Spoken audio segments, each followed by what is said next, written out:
Hi, my dear diploma students. Yes, already diploma 6th semester examination ಇವತ್ತಿಗೆ almost ಎಲ್ಲರದು complete ಆಗಿದೆ. ಈಗ ನಿಮಗೆ ವೆರಿ ಇಂಪಾರ್ಟೆಂಟ್ ಆಗುತ್ತೆ. ಡಿಪ್ಲೊಮಾ ಯಾರೆಲ್ಲ final year 6th semester completion ಮಾಡಿದಿರೋ ನೆಕ್ಸ್ಟ್ ದಿನಗಳಲ್ಲಿ ನಾನೇನು ಹೈಯರ್ ಎಜುಕೇಶನ್ ಮಾಡ್ತಾ ಇದ್ದೀನೋ ಅಥವಾ ಜಾಬಿಗೆ ಹೋಗ್ತಾ ಇದೀವ ನಾವು ಕೆರಿಯರ್ ಸ್ಟಾರ್ಟ್ ಮಾಡ್ತಿದ್ದೀರಾ ಅನ್ನೋದ್ರ ಬಗ್ಗೆ ಕಾನ್ಸಂಟ್ರೇಷನ್ ಆಗುತ್ತೆ. ಯಾರೆಲ್ಲ ಹೈಯರ್ ಎಜುಕೇಶನ್ ಹೋಗ್ತಿದ್ರು ಆಲ್ರೆಡಿ ನಿಮ್ಮ entrance exam CET diploma CET ಬರ್ದಿದ್ದೀರಾ. ಇನ್ನು ಮುಂದೆ CET ಬರೆದ್ಬಿಟ್ಟು ಇಂಜಿನಿಯರಿಂಗ್ ಮಾಡಬೇಕು ಅನ್ನೋ ಸ್ಟೂಡೆಂಟ್ಸಿಗೆ ಆಲ್ರೆಡಿ ನಿಮ್ಗೆ ಗೊತ್ತಿರೋ ಹಾಗೆ ಡಿಪ್ಲೊಮಾ CET ಎಕ್ಸಾಮ್ ಆಗಿ ಎಷ್ಟು ಮಾರ್ಕ್ಸ್ ಬಂದಿದೆ ಏನಾಗಬಹುದು ಅನ್ನೋದ್ರ ಕೂಡ ನಿಮ್ಗೆ ಅಭಿಪ್ರಾಯ ಇದೆ. And also my dear students, ನಿಮ್ಗೆ ಆಲ್ರೆಡಿ ನೀವು ಅನಲೈಸೇಷನ್ ಮಾಡಿರುವ ಹಾಗೆ ನಿಮ್ಗೆ ಎಷ್ಟು ರ್ಯಾಂಕ್ ಬರುತ್ತೆ ಅನ್ನೋದು ಗೊತ್ತಿರುತ್ತೆ. ಈ ಒಂದು ಪೀರಿಯಡ್ ತುಂಬ ಇಂಪಾರ್ಟೆಂಟ್ ಆಗುತ್ತೆ. ಬಿಕಾಸ್ ಈಗ ನೆಕ್ಸ್ಟ್ ಬರುವಂಥದ್ದು ಡಿಪ್ಲೊಮಾ CETಯ ಕೌನ್ಸಿಲಿಂಗ್ಗಳು ಸ್ಟಾರ್ಟ್ ಆಗುತ್ತೆ. ಇನ್ನೇನು ನಿಮ್ಮ ಒಂದು ವೀಕಲ್ಲಿ ಡಿಪ್ಲೊಮಾ 6th ಸೆಮಿಸ್ಟರ್ ರಿಸಲ್ಟ್ ಬರೋದ್ರ ಜೊತೆಗೆ ನೆಕ್ಸ್ಟ್ ಬರುವಂಥದ್ದು ವೆರಿ ಇಂಪಾರ್ಟೆಂಟ್ ಆಗಿ diploma CET result and counselling process. So ಆ ಡೈರೆಕ್ಷನ್ಸಲ್ಲಿ ಕೌನ್ಸಿಲಿಂಗ್ ಅಟೆಂಡ್ ಆಗಬೇಕಂತಂದ್ರೆ ನೀವು ಕೆಲವೊಂದು ಡಾಕ್ಯುಮೆಂಟೇಶನ್ಸು ಅಥವಾ ಕೆಲವೊಂದು ಪ್ರಿಪರೇಷನ್ಸ್ಗಳು ತುಂಬ ಇಂಪಾರ್ಟೆಂಟ್ ಆಗುತ್ತೆ. ಪ್ರತಿ ವರ್ಷ ಅಬ್ಸರ್ವ್ ಮಾಡಿರೋ ಹಾಗೆ ಮೆನಿ ಸ್ಟೂಡೆಂಟ್ಸು ಕೌನ್ಸಿಲಿಂಗಲ್ಲಿ ಮಿಸ್ಟೇಕ್ಸ್ ಮಾಡಿಸ್ಕೊಂಡು ಒಳ್ಳೆ ಕಾಲೇಜ್ ಸಿಗುವಂಥದ್ದು ಕೂಡ ಮಿಸ್ ಮಾಡ್ಕೊಂಡಿರೋವಂಥದ್ದಿದೆ. ಹಾಗಾಗಿ ಈಗ ನೀವೇನು ಪ್ರಿಪ್ರೇಷನ್ ಮಾಡ್ತೀರೋ ಅದು ಇಂಪಾರ್ಟೆಂಟ್. ಸೊ ನಿಮ್ಮ ಟೈಮ್ನ ವ್ಯಾಲ್ಯೂಬಲ್ ಟೈಮ್ನ ಯಾವ ಕಾರಣಕ್ಕೂ ಕೂಡ ಸೋಷಿಯಲ್ ಮೀಡಿಯಾ ಇರ್ಬೋದು, ಅದು ಅದರ್ ಪ್ಲಾಟ್ಫಾರ್ಮ್ಸ್ ಇರ್ಬೋದು, ಸುಮ್ಮನೆ ಅನ್ವಾಂಟೆಡ್ ಆಗಿ ಕಳಿಯೋದಕ್ಕೆ ಹೋಗ್ಬಿಡ್ರಿ.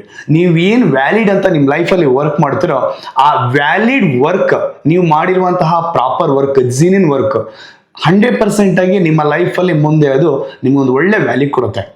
ಸೊ ನೀವು ಮಾಡಬೇಕಾಗಿರೋದು ಇಷ್ಟೇನೆ ಡಿಯರ್ ಸ್ಟೂಡೆಂಟ್ಸ್. ಈಗ ಆಲ್ರೆಡಿ CET ಬರೆದವರಿಗೆ ಮೇ ಬಿ ಸರ್ ನನಗೊಂದು 2 ಮಾರ್ಕ್ಸ್ ಕಡಿಮೆ ಆಯಿತು, ನಾನು ಎಲ್ಲೋ ಒಂದು ಕಡೆ 1 ಮಾರ್ಕ್ಸ್ ಕಡಿಮೆ ತೊಗೊಂಡೇನೋ ಸರ್, ನನಗೆ ಇನ್ನೊಂದು 2 ಮಾರ್ಕ್ಸ್ ಬರಬೇಕಾಗಿತ್ತು.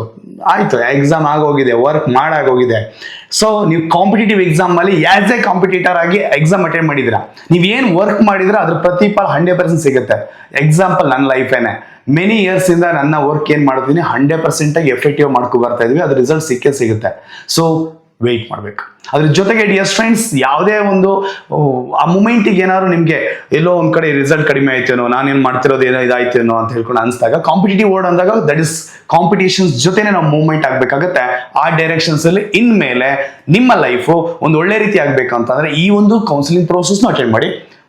ಯಾವ ಕಾರಣಕ್ಕೂ ಕೂಡ ಡಿಪ್ಲೊಮಾ ಕಂಪ್ಲೀಷನ್ ಆಗಿದೆ, ಕೋರ್ಸ್ ಕಂಪ್ಲೀಷನ್ ಆಯ್ತು, ಡಿಪ್ಲೊಮಾ ಏನೋ ಆಯ್ತು ಹಾಗಂತೇಳಿ ಲೈಫ್ ಮತ್ತೆ ಪ್ರೊಸೀಡ್ ಆಗಬೇಕು. ಅದು ಬೆಸ್ಟ್ ಆಗಿರ್ಬೇಕು. ಆ ಬೆಸ್ಟ್ ಆಗಿರ್ಬೇಕು ಅಂತ ಅಂದ್ರೆ ನೀವು ಇಲ್ಲಿ ತನಕ ಮಾಡಿರೋ ವರ್ಕ್ ಜೊತೆಗೆ ಇನ್ ಮುಂದೆ ನೀವೇನು ವರ್ಕ್ ಮಾಡ್ತೀರ ಅನ್ನೋದು ಕೂಡ important. And my dear CET diploma and everyone, ಯಾವ ಕಾರಣಕ್ಕೂ ನಾವು ಮಾಡೋ ವರ್ಕು ತಪ್ಪಿರಬಾರ್ದು. ಯಾವ ಕಾರಣಕ್ಕೂ ನಮ್ಮ ಮನಸ್ಸಿಗೆ ಅದು ಮೋಸ ಆಗಿದೆ ಅಂತ ಅನ್ಸಬಾರ್ದು. ಮಾಡಿರೋ ವರ್ಕ್ ಕರೆಕ್ಟ್ ಆಗಿರ್ಬೇಕು ಅಷ್ಟೇ. ನಾವ್ ಏನ್ ಮಾಡಿದ್ವಿ ಅದನ್ನ ಹೇಳ್ಕೋಬೇಕು. ಅದು ಯಾವುದೇ ರೀತಿನಾರು ಆಗಿರಲಿ. ಓಕೆ, ಆ ಥರ ಲೈಫ್ನ ಲೀಡ್ ಮಾಡೋಕೆ ಮುಂದೆ ಹೋಗಿ ಇಂಜಿನಿಯರಿಂಗ್ ಕಾಲೇಜಿಗೆ ಪ್ರತಿ ಸ್ಟೆಪ್ಸು ಕೂಡ ಪ್ರತಿ ವೇನಲ್ಲೂ ಕೂಡ ಗೈಡ್ ಮಾಡ್ತೀವಿ. ನಮ್ಮ ಟೀಮು ನಿಮ್ಗೆ 100% ಅಂತ ಸಪೋರ್ಟ್ ಇರುತ್ತೆ. ನಿಮಗೆ ನಮ್ಮ ಗ್ರೂಪ್ಗಳೇನಿದೆ ಅಲ್ಲೆಲ್ಲ ನಿಮ್ಗೆ ಎಲ್ಲ ರೀತಿ ಇನ್ಫಾರ್ಮೇಷನ್ ಕೊಡ್ತೀನಿ.